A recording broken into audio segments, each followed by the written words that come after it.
¿Qué tal? ¿Cómo están? Muchas gracias por acompañarnos en esto que es Enlace Internacional, la propuesta en política internacional de la TV Pública Mendocina con la que vinculamos a Cuyo con el mundo. Buen día, Luz, ¿cómo estás? Buen día, Augusto. Buen día a todos ustedes que están del otro lado de la pantalla. Un placer poder compartir nuevamente un programa de Enlace Internacional para que juntos analicemos y vinculemos todo lo que está pasando en el mundo con la región de Cuyo, como bien mencionaba Augusto. Tenemos muchos temas para hoy, ¿no? Exacto, tenemos que actualizar una situación migratoria en relación a la realidad que se ha dado en Ceuta. Te vamos a contar un poquito de qué se trata, qué características tiene y qué representa, porque la verdad que termina tocando muchas más cosas que las que uno imagina. Exactamente. También nos vamos a meter a actualizar el conflicto, si esta escalada de violencia entre Israel y Palestina, el alto al fuego, y vamos a analizar la realidad de Afganistán. Exacto, realidad que ha estado en carteleras en varios lugares, en varios sitios, y principalmente teniendo en cuenta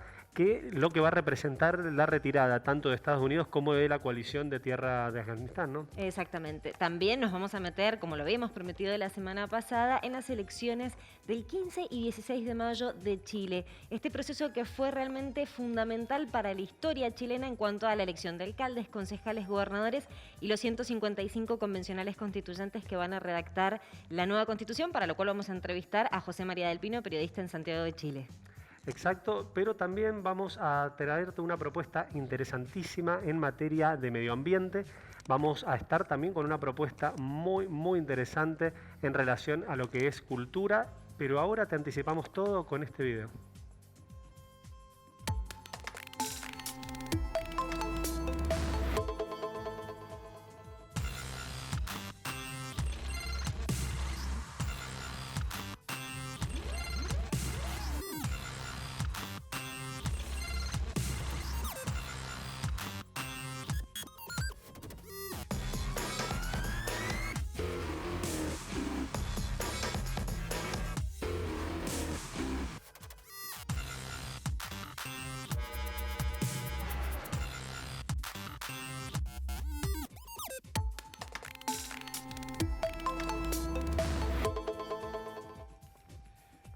Y ahora nos vamos a ir a Ceuta, ¿sí? ¿Para qué? Para analizar esta crisis migratoria que se vio la semana pasada entre lunes y martes de la semana anterior, en el sentido de que más de 8.000, entre 8.000 y 10.000 migrantes provenientes de Marruecos llegaron a Ceuta, este enclave que en realidad es una ciudad española que pertenece a España desde el siglo XVI, pero que es un territorio bastante codiciado por Marruecos. Sobre todo por la ubicación que representa a nivel geopolítico, por la territorialidad. También entender e interpretar que esto no representa únicamente la frontera de España, sino de la comunidad europea.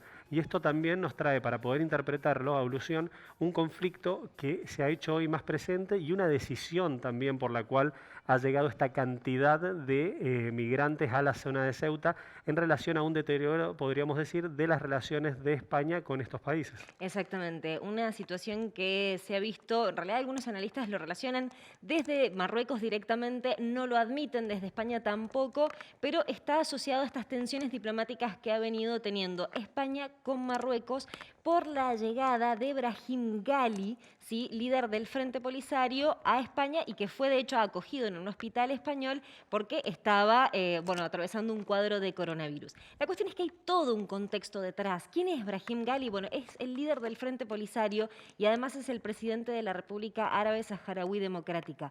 Pero esto nos lleva a este contexto y este conflicto, como vos mencionabas, Augusto, que es un conflicto que últimamente ha sido olvidado y histórico, que habla sobre el Sáhara Occidental. El Sáhara Occidental fue una provincia, de hecho, en 1884 fue colonizada por España. En 1934 fue convertida en una provincia española y después en 1965 la ONU reclama la descolonización de los territorios. Desde ese tiempo, más o menos desde 1959 en adelante, Marruecos también empieza a exigir la soberanía sobre el Sáhara Occidental. Y en el Sáhara Occidental vivían los saharauis, que además generan un propio movimiento de independencia que lo que quieren es un referéndum de independencia, que de hecho la ONU empieza a proponer que se celebre este referéndum de independencia. Y ahí empiezan estos conflictos entre, Marruecos con los saharauis y con España para reclamar esta soberanía del territorio.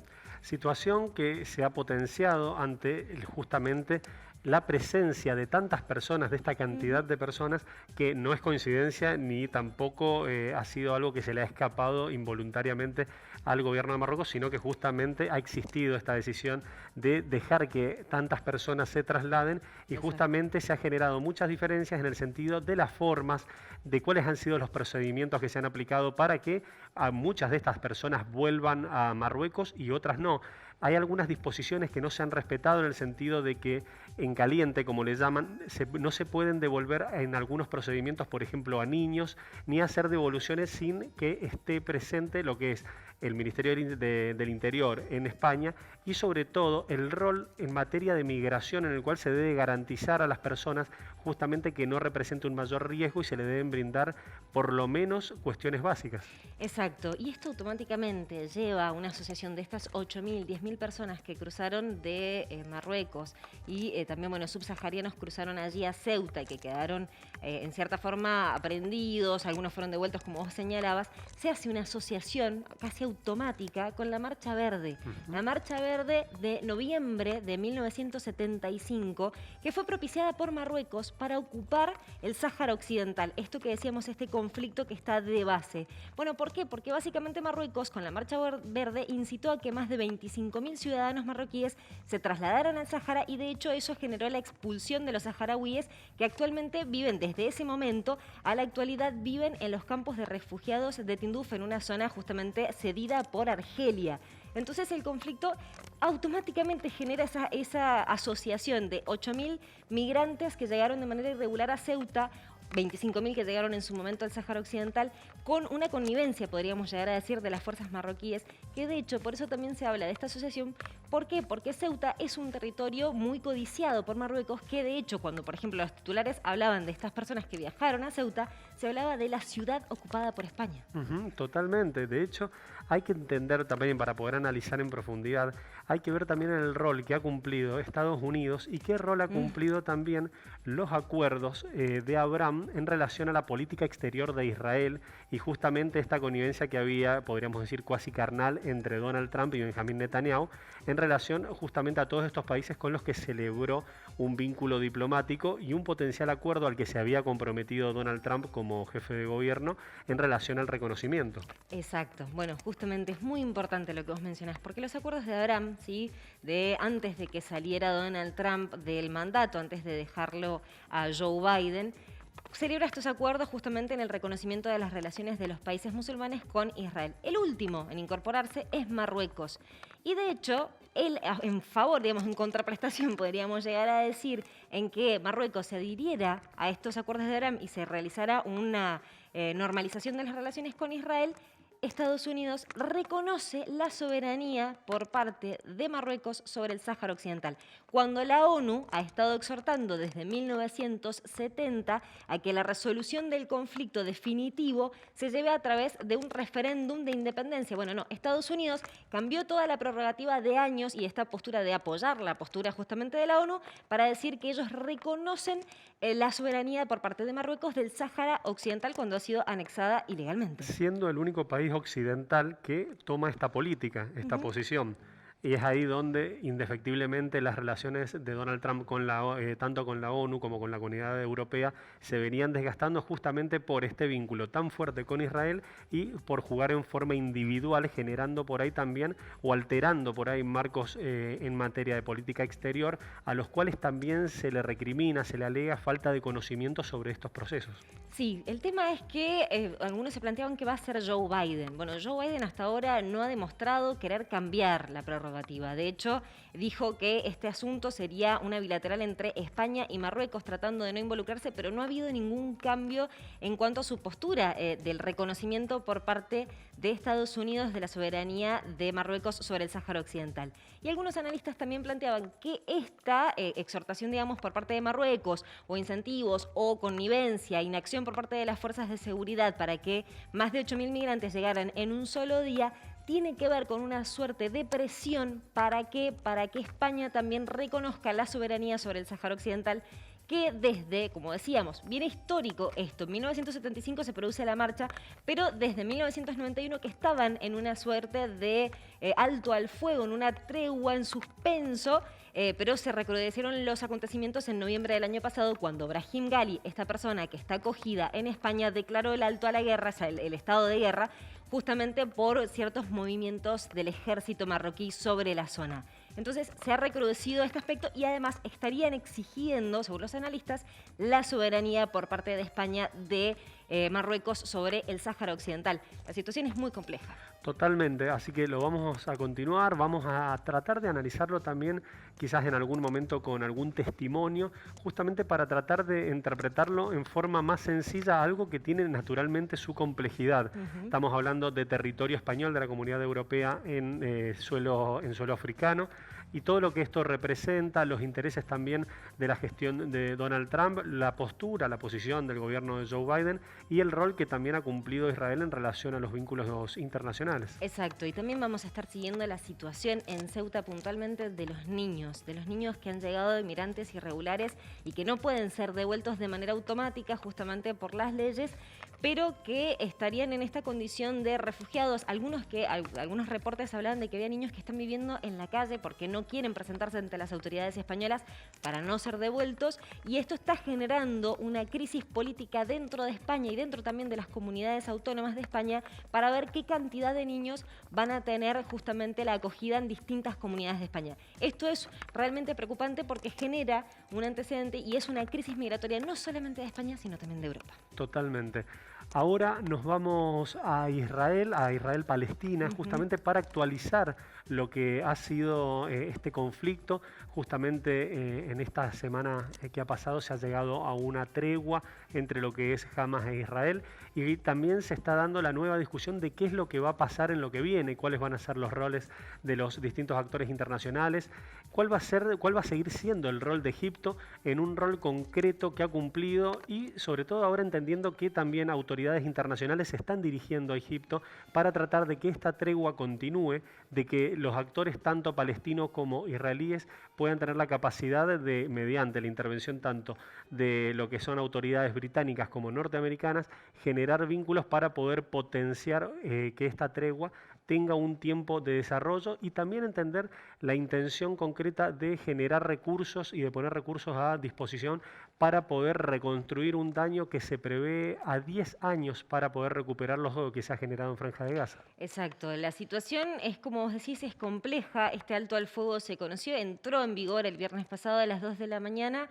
Y ambas partes se han adjudicado en cierta forma el éxito, pero ¿hay algún ganador efectivamente en esta situación? Porque realmente podemos decir que los más perjudicados acá fueron los ciudadanos, tanto palestinos como israelíes, pero principalmente los palestinos. Más de 240 fallecieron justamente en el contexto de estos ataques y ataques defensa por parte de Hamas y por parte de Israel.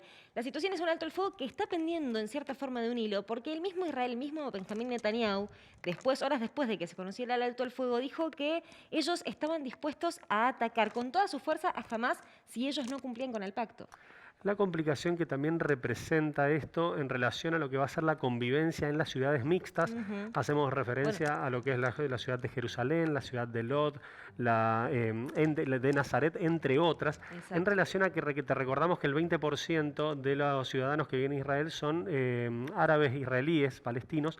Y esto ha llevado justamente en este conflicto, en esta escalada de violencia, a que se potencien las diferencias, a que se den encontronazos en las calles, y esta tregua no garantiza que esto vaya a ceder, justamente en relación al contexto en el que se está viviendo. Hay que ver cuál va a ser la capacidad justamente para poder proyectar un acuerdo que genere principalmente estabilidad, y en base a eso poder empezar a generar otros diálogos. Bueno, de hecho, esto que vos mencionás de las tensiones se vieron horas después de que se anunciara el alto al fuego, en el sentido de que los palestinos principalmente fueron allí en Jerusalén Este, fueron a realizar sus oraciones y después se quedaron celebrando. En el marco de esa celebración por el alto al fuego se producen enfrentamientos con las fuerzas de seguridad israelíes porque los empiezan a dispersar. Entonces, de hecho ha continuado al día de hoy, ha habido enfrentamientos, ha habido algunas disputas, ha habido hasta personas detenidas, más de 20 palestinos han sido detenidos, 16 resultaron heridos en enfrentamientos con las fuerzas de seguridad israelíes, y de hecho hubo un ataque esta semana también en contra de un ciudadano israelí y un soldado también. Sí. Un ataque, bueno, supuestamente al chico palestino de 17 años que fue el encargado de realizar el ataque, se lo asesinó por parte de las fuerzas de seguridad israelíes. La cuestión es que la tensión es clara, es evidente y se necesita una resolución estructural. De hecho, la ONU llamó el domingo pasado a que haya definitivamente una lucha por tratar de resolver los problemas de base que hay allí. Exacto. Hay que ver primero qué va a pasar en la cuestión política interna en Israel en relación a qué pasa con una potencial formación de gobierno o no, para ver quiénes van a ser las autoridades y qué tendencias o qué perspectivas ideológicas, políticas, sociales van a tener aquellos israelíes que se sienten a generar un potencial acuerdo. O sea que el primer paso sería que se pudiese generar algún tipo de realidad estable en la política interna de Israel y en base a eso tratar de empezar a generar acciones concretas aún con un pueblo palestino que, a diferencia de antes de esta escalada, hoy por hoy se encuentra mucho más unificado y mucho más sólido en el reclamo que plantean justamente esta comunidad que a nivel mundial representan alrededor de 13 millones. Exactamente, hay que estar atentos a lo que vos decías, lo que ocurre en el contexto político y también cómo actúa la comunidad internacional. Anthony Blinken, secretario de Estado de norteamericano, sí, ya estuvo en reunión con Benjamín Netanyahu, viajó a Israel, estuvo en reunión con Benjamín Netanyahu, primer ministro de Israel, y también se reunió con el presidente de la Autoridad Nacional Palestina y se comprometió a lograr reunir los apoyos de la comunidad internacional para reconstruir Gaza. Una ayuda también prometió de 75 millones de dólares, digamos que eso lo presentaría ante el Congreso y además, bueno, esta exhortación para realmente ayudar de manera humanitaria a Gaza, pero teniendo en cuenta que estas ayudas no lleguen a Hamás. Totalmente, así que vamos a estar analizando, vamos a seguir este conflicto, vamos a ver de qué forma la comunidad internacional responde ante las necesidades sanitarias, humanitarias que se presentan en Franja de Gaza, como ante las realidades que se dan también en los sectores fronterizos y en el suelo israelí. Exactamente. Bueno, nosotros tenemos que pasar a otro tema, no podemos dejar de hablar de Afganistán, por eso nos vamos a ir a Afganistán a actualizar un poco la situación que se está viviendo allí. Nosotros contamos aquí en Enlace Internacional que el 1 de mayo Joe Biden, presidente de Estados Unidos, anunció la retirada definitiva de las tropas norteamericanas en territorio de Afganistán. Esto ha generado lo que nosotros hablamos y lo anticipamos, una ola de violencia, una escalada de violencia de ese momento hasta ahora que realmente ha tenido una tregua solamente de 3 días que se produjo por, que los talibanes lo anunciaron en el marco del fin del Ramadán, de los 3 días del mes de ayuno. En ese momento inclusive hubo un ataque que fue adjudicado por el Estado Islámico, pero la situación es realmente muy preocupante en Afganistán. Totalmente compleja, de hecho en las últimas horas nos hemos enterado la intención del gobierno de Estados Unidos de adelantar la retirada, que no sea el 11 de septiembre, que de forma simbólica pretendían hacerlo. Están pensando, proyectando que sea a mediados de junio o principios de julio. Esa es la evaluación que están generando. Y entender también que ha dejado esta guerra que duró alrededor de 20 años y representó en lo económico alrededor de $1 billón de dólares. Un costo en lo económico elevado, pero además hay que tener en cuenta los costos en materia humana.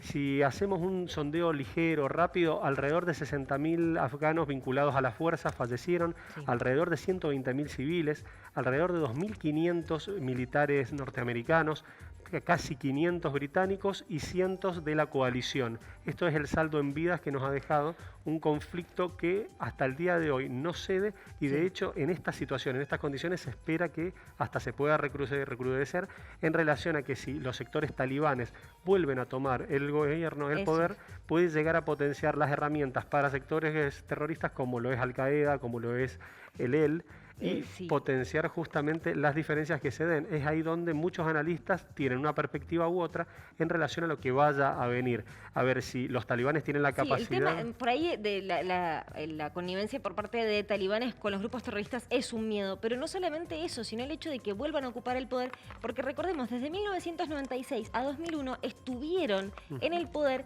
y generaron también la matanza principalmente también de mujeres. Hubo una persecución a las mujeres, de hecho tenían una aplicación de la ley islámica que es mucho más represiva y en ese contexto las mujeres tenían deteriorados sus derechos en el sentido de que no tenían la facultad de poder tener acceso a la educación sino hasta los 8 años. Tenían que quedarse en sus hogares, no podían salir al público sin un pariente cercano. No podían acceder al sistema de salud. O sea, tenían un detrimento de sus derechos que a lo largo de estos 20 años, a pesar de que el conflicto estuvo en el medio, las mujeres fueron logrando ciertos reconocimientos, que de hecho se está hablando de que los podrían volver a perder. Lo que pasa también, lo que hay que tener en cuenta es que justamente se está generando una recuperación de los territorios desde el sur. Exacto. Por parte de Afganistán, de los talibanes.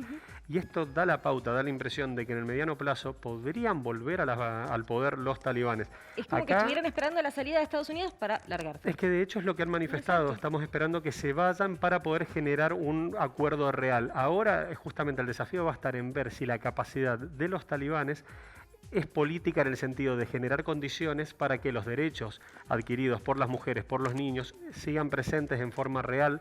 Y es acá donde también hay que ver qué postula China en relación a la cercanía que tiene y a los riesgos que le representa, dado que China es la mayor economía regional en la zona. Sí, igual realmente hay una preocupación inminente en cuanto a lo que va a pasar en base a si efectivamente los talibanes toman el poder, el gobierno. De hecho, ya ha habido una exhortación por parte de Amnistía Internacional, un informe en donde se dio a conocer la posibilidad del retroceso de los derechos de las mujeres y de las niñas. Y hay que ver también cómo actúa la comunidad internacional. Por ejemplo, Australia esta semana anunció el cierre de su embajada en Afganistán justamente ante la incertidumbre que estaría generando en materia de seguridad estos enfrentamientos, porque no solamente hay enfrentamientos entre los talibanes y las Fuerzas Armadas del gobierno afgano, sino que ha habido ataques a civiles. Por ejemplo, hace 2 semanas atrás, el 8 de mayo puntualmente, hubo una explosión en las afueras de una escuela de niñas. Eso también es un mensaje. Un dato que hay que tener en cuenta justamente es la perspectiva de la comunidad europea en relación a que se interpreta que puede volver a pasar que varios voluntarios decidan nuevamente reagruparse en Al-Qaeda y en lo que representa el EL, justamente para dar forma a nuevos grupos y a nueva capacitación para lo que pueden llegar a ser nuevos atentados. Hay que ver justamente cuál es la capacidad que tengan. Podríamos decir, me quedo con esta frase que hacía referencia al rol de Joe Biden, con esta posición de estar en suelo afgano pero sin guerra. Sí. Hay que ver qué capacidad existe y qué tan viable pueda llegar a ser. Y el tema del compromiso de Joe Biden supuestamente de participar en el proceso de paz. Vamos a ver. Ahora, no te vayas, quédate que en el siguiente bloque vamos a estar con una entrevista interesantísima con José María del Pino, periodista chileno, para analizar un poco de esta constituyente y estas 4 elecciones que tuvimos el pasado fin de semana en el vecino país.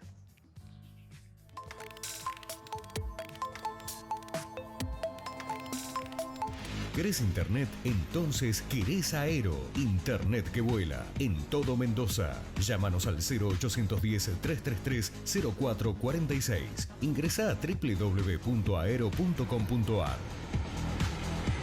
Aero. Internet que vuela.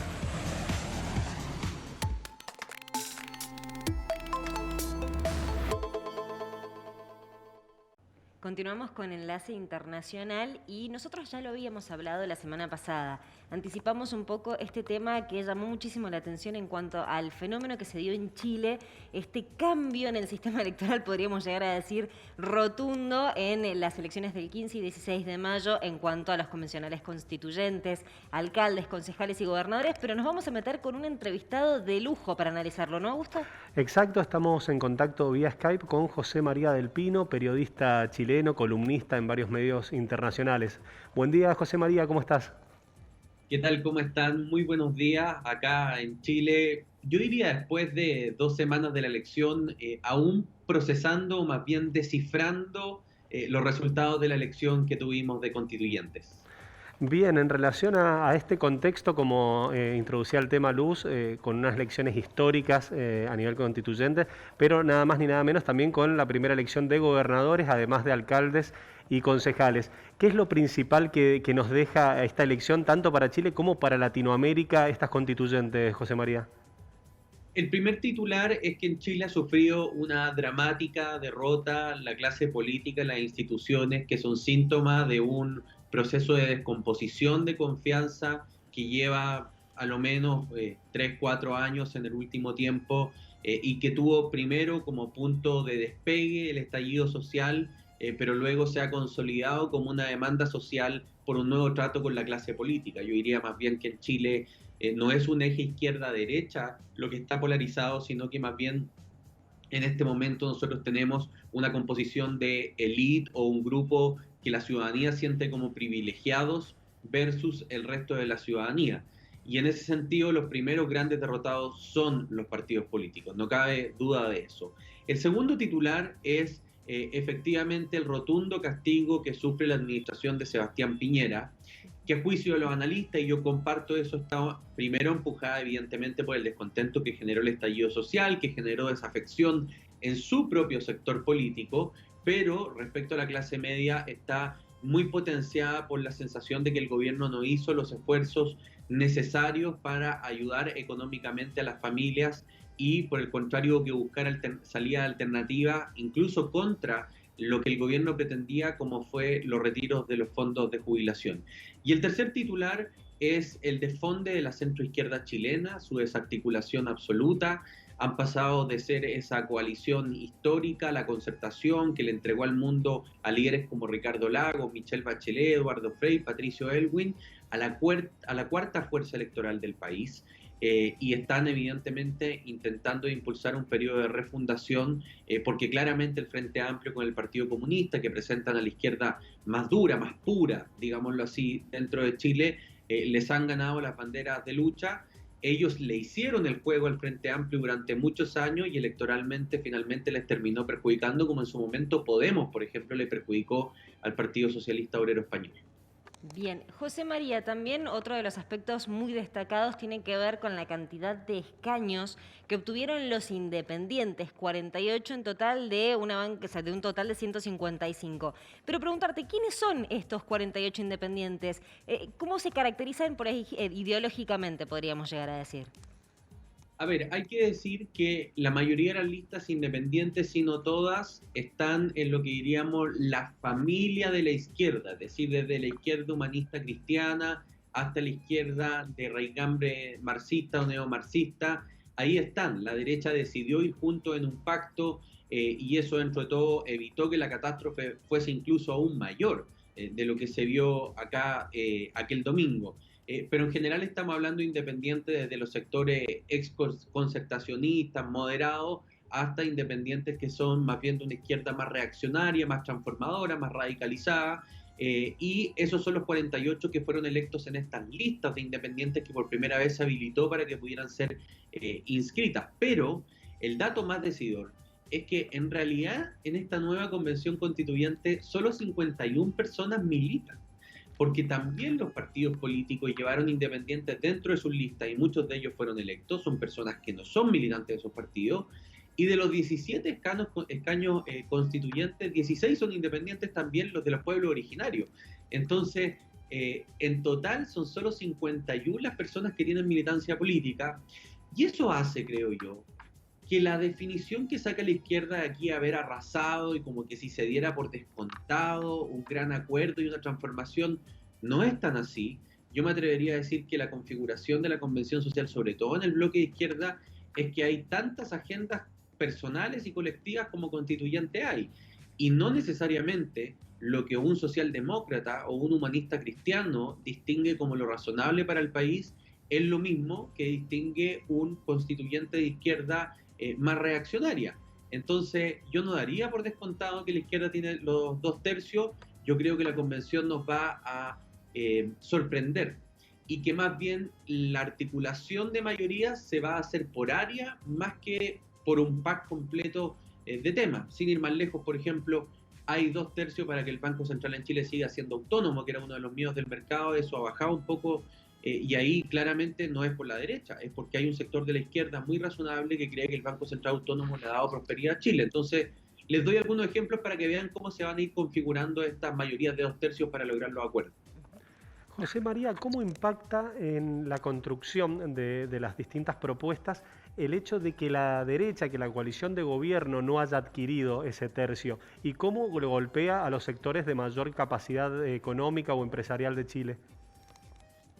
A ver, yo diría primero que hay una incertidumbre profunda, porque evidentemente la opción de tener el tercio, la derecha, le permitía matizar o forzar a que la izquierda tuviese que negociar con ellos. Hoy en día no es tan necesario que negocien con ellos, pero yo insisto, yo creo que hay cosas donde los sectores moderados de izquierda van a encontrar más agua en la pileta de la derecha que en sus sectores hacia la izquierda. Entonces, la incertidumbre que trae un proceso así efectivamente ha pegado en el mercado, y eso nosotros lo estamos viendo con una fluctuación de más o menos entre el 3 y el 4%, una devaluación del peso chileno versus el dólar. Que se va a ver además reflejado en la vida de la gente. Los combustibles suben de acuerdo a la suba del dólar. Entonces, efectivamente, hay una sensación de mucha incertidumbre. Pero también es cierto que si tú me preguntas, hoy la incertidumbre es mucho menor que hace 2 semanas atrás, porque también durante esta semana hemos ido escuchando más a muchos convencionales que no conocíamos, que son los independientes electos, y aparecen posturas moderadas, aparecen posturas razonables. Acá nadie está pidiendo que se elimine el libre mercado, nadie está pidiendo que se elimine la inversión extranjera. Yo diría más bien que en temas institucionales va a quedar igual. En Chile va a haber libertad de emprendimiento, va a haber un banco central autónomo, puede a lo mejor que arreglen cómo hacer la configuración de ese banco central. Y yo creo que los puntos centrales de discusión va a ser cuántos derechos sociales quedan garantizados en la Constitución, entendiendo que la Constitución por sí sola no garantiza los derechos sociales, hay que tener plata para las políticas públicas que los crean.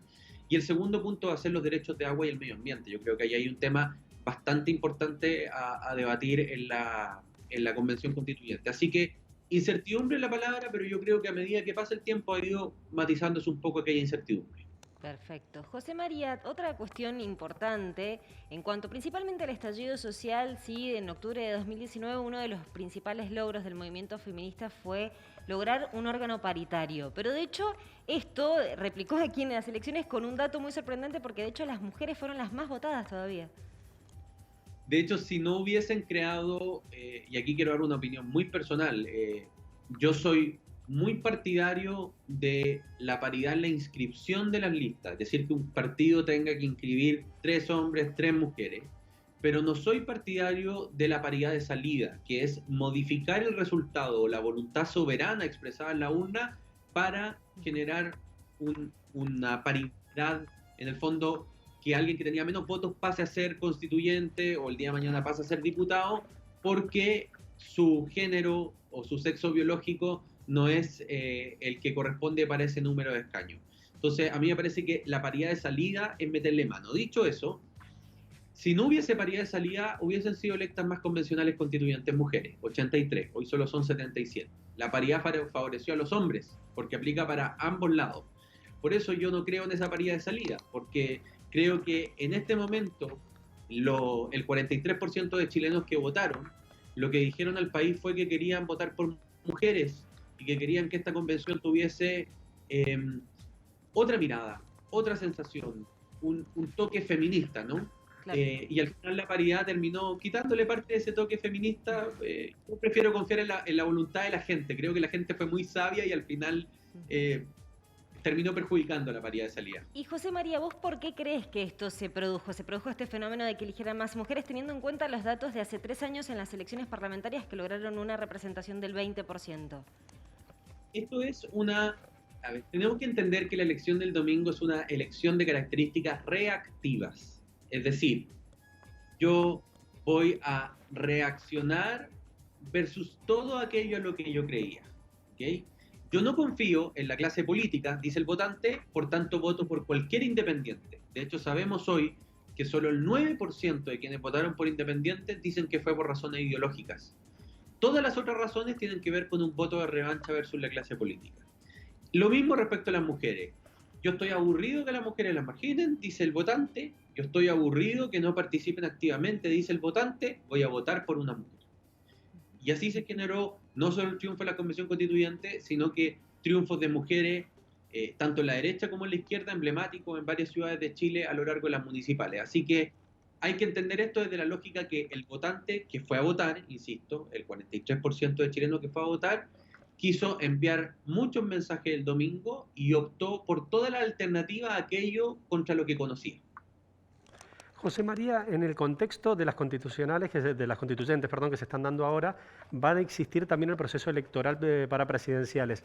¿Estas elecciones modifican lo que se tenía previsto? ¿Cuál es tu lectura en relación a lo que viene, teniendo en cuenta los resultados de estas 4 elecciones que se han generado? Yo creo que el escenario es más líquido que sólido.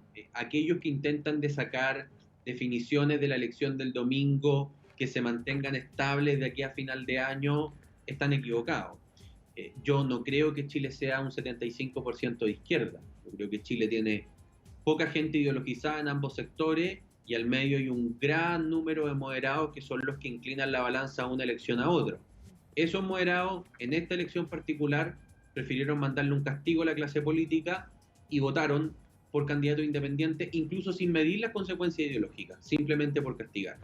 Desde la perspectiva presidencial, las encuestas siguen siendo lideradas por 2 personas, por Daniel Jadwe del Partido Comunista y por Joaquín Lavín del oficialismo. De hecho, en segunda vuelta, Joaquín Lavín en la última encuesta CADEM le gana por 3 puntos a Daniel Jadwe. Y es importante decirlo porque yo creo que en un escenario de elección presidencial, donde además van con parlamentarias, pero en esas parlamentarias no hay listas de independientes, es decir, vamos a ver un sistema de partidos mucho más orgánico, mucho más institucional. Yo me atrevería a decir que respecto a esa elección no hay ninguna suerte echada, es una hoja en blanco, y seguimos viendo con encuestas después del domingo de esa elección que Joaquín Lavín fue incombustible, que la derrota de la derecha no le pegó a su candidatura, y que Daniel Jadwe sufre un momentum, ¿no? Aparece con un envión anímico también después de ese domingo, y por tanto parece que la balanza se empieza a inclinar a estos 2 nombres para que sean los protagonistas de la próxima elección presidencial, sin saber aún qué va a pasar con la centroizquierda, qué va a pasar con la exconcertación. Van a tener que ver cómo levantan un candidato, no inscribieron primarias legales, hay una gran teleserie aquí en Chile, y la presidenta del Senado parece perfilarse como la posible candidata de ellos, que también es muy competitiva. Así que presidencialmente yo creo que este es un escenario abierto. Si tú me preguntas hoy, yo me la jugaría por una segunda vuelta entre la derecha y la izquierda, una segunda vuelta competitiva, pero no sabemos, yo prefiero ahí simplemente entregar la radiografía del momento. Bien, en relación a lo que ha sido el desarrollo del Frente Amplio y del Partido Comunista, ¿vos creés que puede llegar a tener la capacidad de unificar al electorado de izquierda o creés que va a haber una división entre lo que es la socialdemocracia y la coalición Frente Amplio Partido Comunista? No hay un gran acuerdo. Lo que ocurrió el martes pasado para la inscripción de primarias fue que el Partido Socialista por primera vez iba a hacer pacto con el Frente Amplio y el Partido Comunista, es decir, iba a romper el eje histórico Democracia Cristiana Partido Socialista que había fundado la Concertación e iba a cruzar el charco, digámoslo así, a otra coalición. Resulta que no se logró. No se logró, fue una teleserie durante el día. Al final terminaron todos recriminándose unos con otros, el Partido Socialista al Frente Amplio, el Frente Amplio respondía, se metió la DC a pelear. La izquierda ha tenido una capacidad de auto-boicotearse para construir un proyecto común impresionante. Desde la izquierda más dura le critican a la Concertación no haber sido lo suficientemente de izquierda y que algunos partidos de la Concertación tienen una vocación neoliberal, dicen ellos. Yo me atrevo a decir que a lo mejor lo que están pretendiendo decir es que tienen una profunda vocación por el mercado y entender que el crecimiento económico es el pilar del desarrollo social. Y por otro lado, le recriminan de la Concertación al Frente Amplio y al PC, que son excluyentes, que no tienen vocación de mayoría, así que por ahora ya sabemos que para las presidenciales no hay un gran acuerdo, no hay primaria inscrita entre todos ellos, por tanto van a haber candidatos distintos, y a nivel parlamentario yo aún veo muy lejana la posibilidad de que ellos tengan un solo pacto. José María, te consulto, porque no solamente en el fin de semana anterior se votaron, como decíamos, los convencionales constituyentes, sino, bueno, alcaldes, concejales y gobernadores. Por primera vez en la historia se votaba a gobernadores. ¿Qué implica esta elección para nosotros entender aquí, país vecino, por qué era tan importante la elección de los gobernadores allí? A ver, en Chile no hay un sistema federal. En Chile hay un sistema, un estado unitario que tiene regiones. Y acá siempre ha habido una puja por una descentralización de instrumentos para las regiones. Yo diría, la puja podría estar inspirada respecto a lo que entendemos como el Estado regional francés, que es un Estado donde hay autonomía regional, pero sigue siendo un Estado unitario en cuanto a su configuración política y jurídica. Y un paso importante para ello era que las regiones que tenían intendentes, ese era el nombre, sé que allá los intendentes son de territorios más chicos, pero acá son de las regiones tuviesen intendentes primero electos democráticamente. Cuando se da esa posibilidad, porque antes era nombrado por el presidente de la República, se cambia el nombre y se dice les vamos a poner gobernadores regionales. Y la verdad es que aún no tienen muchas atribuciones. Es decir, se crea primero el cargo y recién ahora se está viendo cómo se hace la transferencia de atribuciones para esos gobernadores, pero se abre una interesantísima ventana de oportunidad con la nueva Constitución, que si tiene una vocación más regional, va a tener en estas autoridades personas, primero con mucho poder electoral, pero además con bastantes atribuciones para gobernar sobre sus territorios. Entonces, ahí a mí me parece que es tremendamente importante que la figura del gobernador regional, aún en ciernes, digámoslo así, porque no tiene atribuciones, podría cambiar incluso el escenario político del país, porque el día de mañana los gobernadores de regiones muy populosas se pueden transformar en candidatos incumbentes, incluso a nivel presidencial muy potentes. Pero en Chile eso no existía, se nombraba por el presidente de la República. Y hoy en día tenemos 10 segundas vueltas a nivel nacional de gobernadores regionales y vamos a ver finalmente cómo queda la balanza. Se ve que ahí sí podría salir favorecida la centroizquierda. Es un fenómeno bastante complejo de ver porque le fue muy mal en convencionales, pero podrían tener buenos triunfos en gobernadores y la derecha también tiene algunas regiones donde podría dar triunfos. Así que me parecía interesante explicarle a ustedes por qué en Chile estamos eligiendo este cargo por primera vez, porque simplemente no teníamos cargos electos que gobernaran sobre una región. Interesantísimo. Te hago la última pregunta, José María, en relación a la experiencia que ha tenido Chile, a este contexto de constituyentes, ¿qué paralelo podés hacer con la actualidad de Colombia en relación al estallido social? ¿Crees que puede llegar a tomar la experiencia de Chile-Colombia para salir de esta situación en la que se encuentra? A ver, es curioso porque cuando fue el estallido social aquí en Chile, hartos sectores políticos de todos los lados hablaban de que el proceso constituyente colombiano era un camino que uno podía tomar por los acuerdos de 2/3, porque también se generó en un momento de crispación como refundacional del país. Entonces yo me pregunto honestamente, ¿qué le queda a Colombia? Porque Colombia tiene una constitución hecha en democracia, una constitución en términos temporales, constitucionales, relativamente reciente, ¿no es cierto? Es de los 90. Entonces, ¿cuál es la moneda de cambio para descomprimir la crisis institucional? ¿O van a hacer un nuevo proceso constituyente 20 años después? La ciencia política no recomienda mucho eso, dice más bien que si en los países que eligen cambiar la constitución sistemáticamente es preferible que sea una constitución por generación, es decir, cada 40 años, más que estar cambiándola cada 10 años.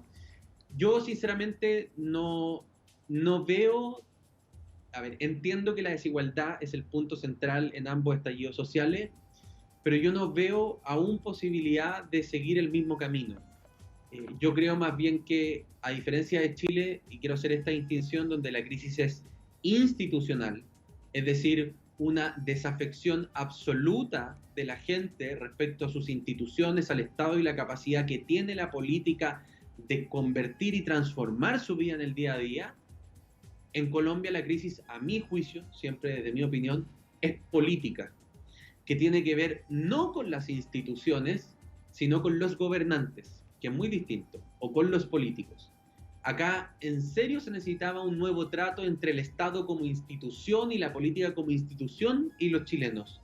En Colombia yo creo que es más bien circunstancial de acuerdo a quienes están gobernando y a cómo lo están haciendo y cómo han sido las políticas durante los últimos años. Así que no sé si el botón de salida es el mismo, sí sé que el diagnóstico es el mismo, que es la desigualdad y la incapacidad del Estado de llegar a tiempo con respuesta a los ciudadanos, pero no sé si son realmente situaciones comparables unas con otras, porque nosotros traíamos una constitución heredada dictadura, una desafección de la ciudadanía con los políticos y la sensación de que estas reglas fueron impuestas por terceros y no le han dado los réditos a las personas. Eso en Colombia no se configura de manera igual. Perfecto, José María. Te hago la última consulta de mi parte ahora sí. Preguntarte qué se viene ahora, en estos meses, antes del 21 de noviembre de las elecciones presidenciales, y cómo queda el gobierno de Sebastián Piñera en estos meses.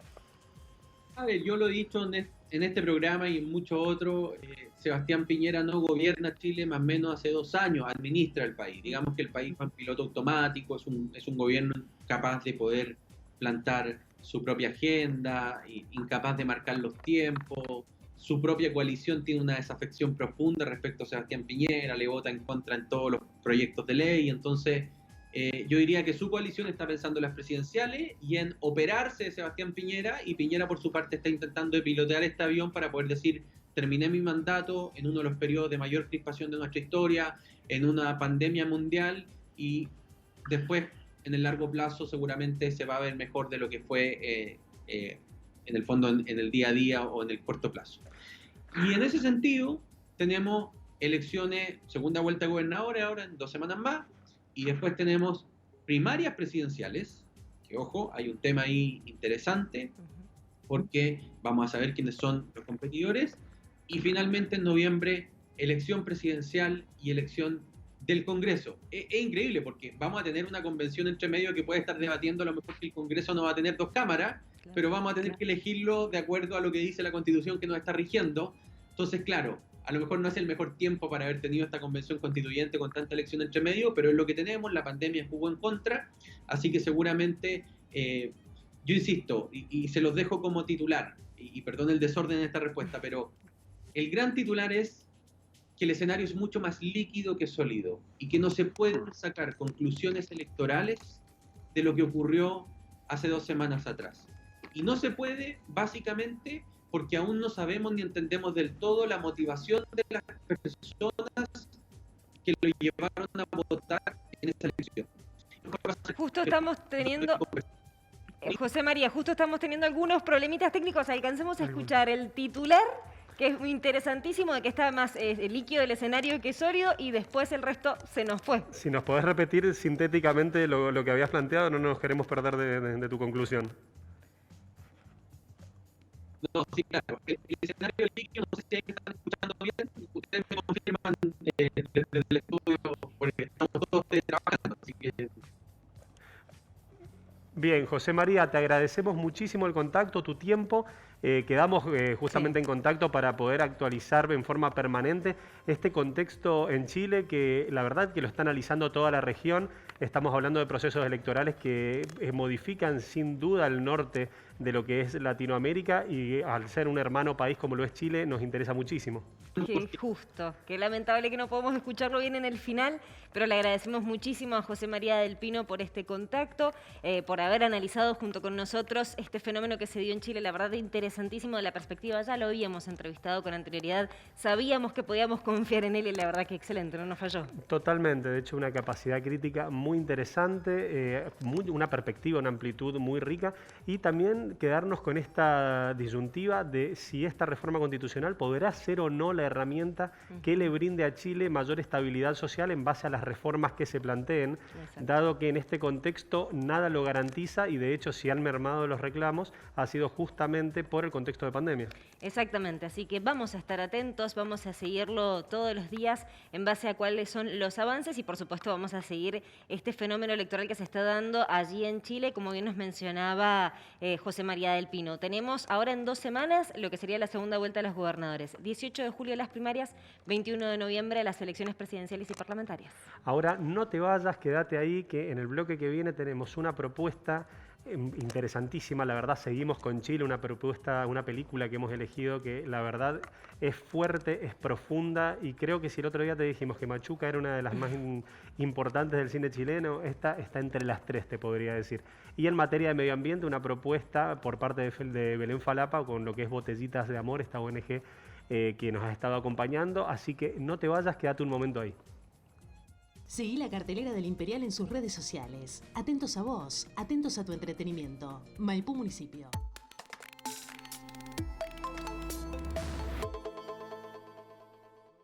Continuamos con Enlace Internacional y como te anticipamos, tenemos para ponerte a disposición un video de Belén Falapa, referente de la ONG Botellitas de Amor, justamente hablándonos sobre las industrias textiles.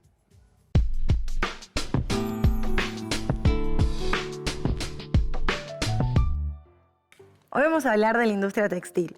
La industria textil, aunque no lo crean, es la segunda industria más contaminante del planeta. Y a eso debemos sumarle la vulnerabilidad de los derechos humanos que ocurren en este tipo de industrias. Cuando uno habla de contaminación o piensa en contaminación, por lo general se imagina una industria de carbón, una minera, y si bien esto también es contaminante, no podemos dejar de mirar de que hay otras industrias que en su cadena entera de suministro generan un montón de contaminación, como en este caso la industria textil. Tiene una larga cadena de suministro desde que extrae la materia prima, que por ejemplo puede ser el algodón, donde se usan un montón de pesticidas en la tierra para producir la planta, hasta cuando se empieza a producir las telas, el derroche de telas que hay, la tintorería, el lavado de telas, hasta después también la distribución a cada uno de los minoristas alrededor del mundo. Para tener en cuenta, la industria textil utiliza un 97% de materias primas de fuentes vírgenes y solo un 2% de fuentes recicladas. Además, el 12% de la fibra se desperdicia en retazos mientras se está ocurriendo la producción o el armado de las prendas. Además, se liberan 1.2 millones de toneladas de emisiones de dióxido de carbono por la mala gestión, y esto supera a los vuelos internacionales y marítimos. Los desafíos de la industria se empiezan a complicar, ya que producir con algodón orgánico requiere un montón de litros de agua. Para producir una remera y un par de jeans se necesitan 19.000 litros de agua.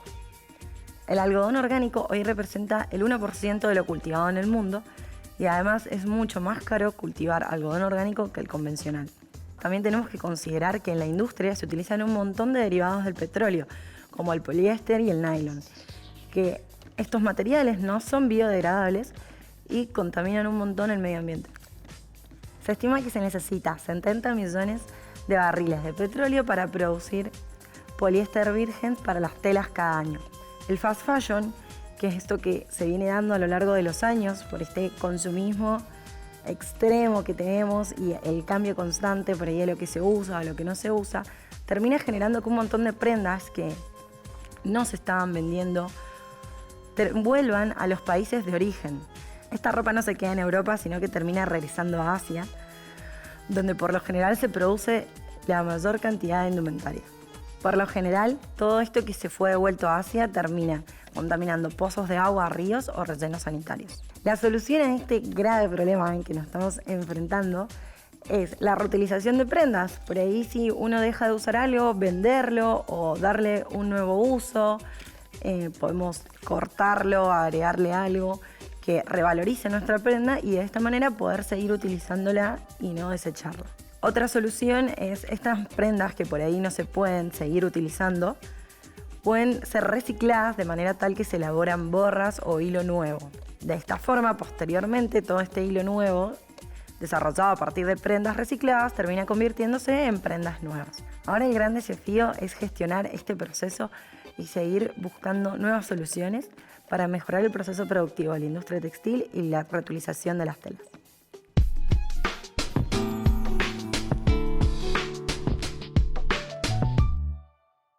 Interesante la intervención de Belén Falapa de Botellitas de Amor, esta ONG de aquí de Mendoza, y que nos aportaba justamente la importancia de conocer cómo contamina la industria textil. Realmente muy interesante. Nosotros tenemos que pasar ahora a la parte cultural de este segmento, en donde hemos traído una propuesta interesantísima. Tal cual, estamos presentándoles una película que la verdad tiene una riqueza histórica, cultural, avanza durante todos los procesos que se da. Hablamos de La Casa de los Espíritus, película chilena inspirada en la novela de Isabel Allende. Exactamente, es de 1993, el director es Billy August, pero tiene realmente un reparto que es de primera categoría. Tenemos a Meryl Streep, a Jeremy Irons, a Glenn Close, Winona Ryder, Antonio Banderas, haciendo las interpretaciones de los personajes y basado en esta novela, que fue la primera novela de la famosa escritora chilena Isabel Allende. Justamente esta película, como está basada en esta obra homónima, retrata la vida de 4 generaciones en un país latinoamericano. En la novela nunca se hace mención a que efectivamente se está hablando en Chile. En la película sí se hace mención de justamente el contexto, pero es muy interesante cómo van atravesando estas 4 generaciones la historia y los distintos procesos que vive el vecino país.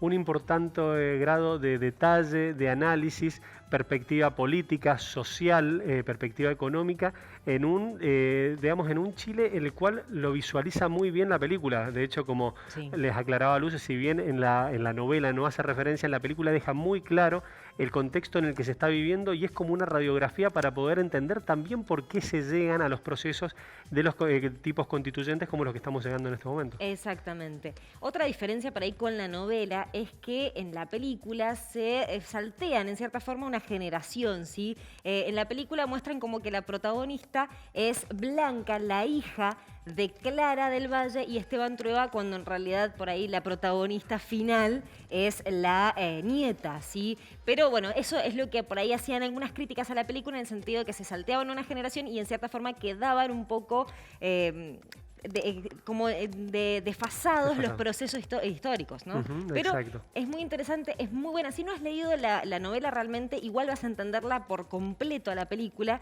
y es excelente. Es una buena propuesta para este fin de semana. La Casa de los Espíritus, te la dejamos a disposición, la podés ver en YouTube, por ejemplo, subtitulada, así que si tenés un rato, la película es un poquito larga, pero no tiene desperdicio. Vale la pena. De Totalmente. hecho, te atrapa completamente. Son 2 horas y media que dura la película, te atrapa y está espectacular, así que se las recomendamos. Tal cual. Pero ahora, Luz, contanos cómo es el outfit que has traído hoy.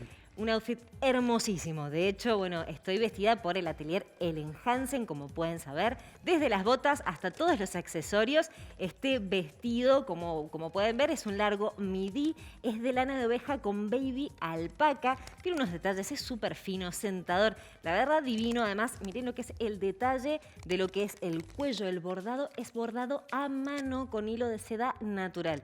Es una deliciosidad, no es una palabra para inventar directamente, es hermosa. El diseño ha sido diseñado por Ellen Hansen, la diseñadora, dueña del atelier Ellen Hansen. Ustedes vayan, realmente es increíble, todas las prendas que tienen se van a enamorar y tienen esta prerrogativa de tratar de que todas las mujeres nos veamos bien. Y recuerden que el atelier tiene un verdadero compromiso con el cuidado del medio ambiente, por lo que trabaja en moda responsable y sustentable.